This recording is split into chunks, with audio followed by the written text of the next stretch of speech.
Welcome to another video from Gweilo 60. Yes, we're in our limousine. We're going to be going to a small town, Gweilo, I think is how you say it. But we traveled about an hour and a half outside of Nanning City, and yes, we're here to do an interview with China Daily. And this pretty girl behind me, Melody, is the girl doing the interview. So that's something to look forward to. Check this out, you guys.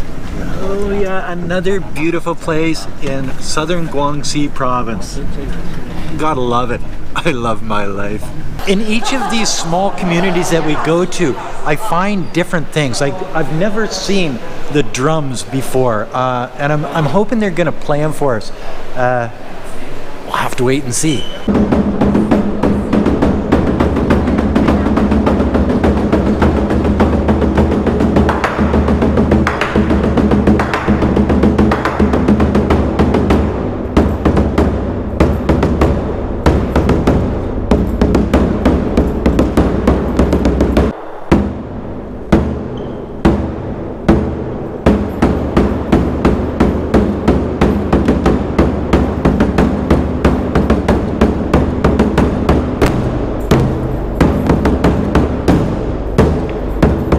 Drums are really important in this village or in China. When there's a wedding, they play the drums. When travelers come to their village, they play the drums. Special occasions, they play the drums. Festivals, they play the drums. So it's one of those things that they take very seriously. This guy can really play it. So let's keep watching some of this stuff.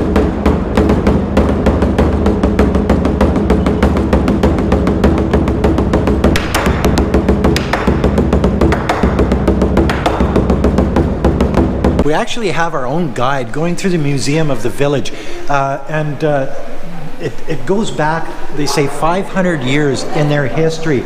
They've got you know, the old machines where you're shucking the rice to they make their own cotton here. So this is where they string their cotton.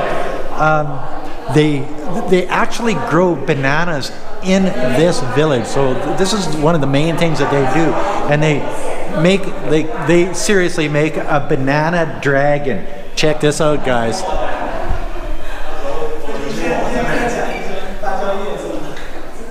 All of these pictures that you see behind me are pictures done by famous photographers, and they went around to all of the rural areas in Guangxi province and took pictures of their traditional outfits.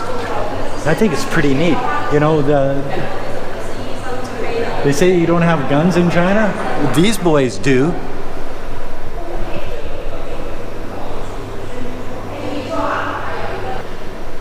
And you notice the one thing that just about every picture has here with these people in their traditional garb is everybody has a smile on their face. You know what I mean? Like, look at these people.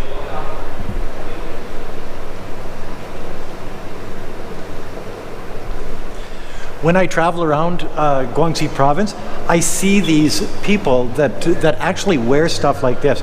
Sure, they're in tourist towns, and they're doing it for the full effect of their history and the tourism in their town, but it also shows their culture, their ancestry, their heritage, and it's one of the neat things that I find in China, because in the West we really don't have that. You know, you've got the Ukrainian dress and stuff, but it always comes from, well, in Canada, it always comes from someplace else, and it's very specific for that country. In China, it's not. In China, every specific little area, every village has its own culture, its own heritage. It's, you know, and you can see the diversity of the costumes that they wear. Not really costumes, but their traditional garb, their traditional outfits. And you know, from one village to another, it's like night and day, and it's sort of neat to see, just for the fact that when you travel around just one province in China, you can see the diversity of that province through the outfits that the people actually wear. It's It's one of the things I've noticed as I travel around Guangxi province. One of the things I get a kick out of in all of these smaller villages, rural areas, is that they always have, you know, a place, a museum that shows their history. They're proud of their history. They're proud of their heritage. They're proud of, you know, all of the things, the growth that they've seen over the years. But they're also really proud of their ancestry, their heritage, and that's something that I think that we've lost in the West. We don't celebrate it as much there as they do here in China, and I think we're losing something by not doing that. I notice that you know, they've got the old style roof, they've got, you know, the old style bridges over here, and it's just one of those things that it just adds a lot to the experience of traveling around rural China. And when you come to an old place or a village, and it's got some history here, as you can tell by the buildings behind me. Not only do they embrace their history, their heritage, but their ingenuity is amazing. They take the old and stick it with the new. They build a resort with hotel rooms. You can come and stay in this old village. It's got mountains on one side and water on the other side. So it's beautiful here. It's got history. It's got all of that. Plus, it's got fairly new rooms. And these rooms are what? 500 RMB per night. Yeah, which is about $100 Canadian or about $70 American. And you know, it's not just one little room, it is a number, and they keep building here, which is sort of nice. So rather than saying, oh, we're living in a small town, there's nothing that we can do, and like they would do in the West, you know, and everybody just gets up and leaves. Here, they decide that they're going to stay. They're going to build their own economy through tourism in southern Guangxi province, and they build hotels for people to get out of the mega cities. You know, in Nanning, it's not a mega city, but it's 7.5 million people and growing. So these people need a release. They need to get the hell out of there every once in a while. And places like this, like seriously, places like this, you get a hotel room for like $100 Canadian, which is next to nothing.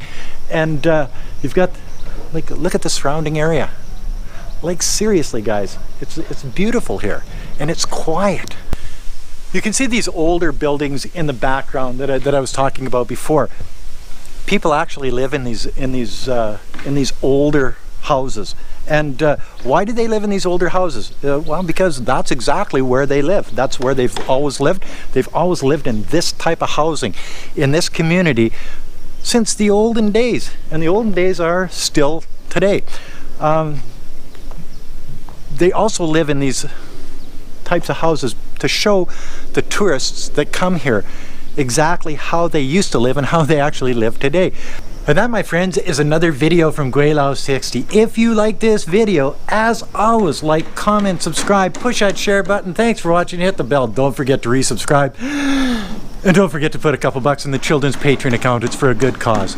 Poor rural Chinese children. They just need a helping hand, and we can give them that helping hand. Help me help them. Thanks for watching. Bye now.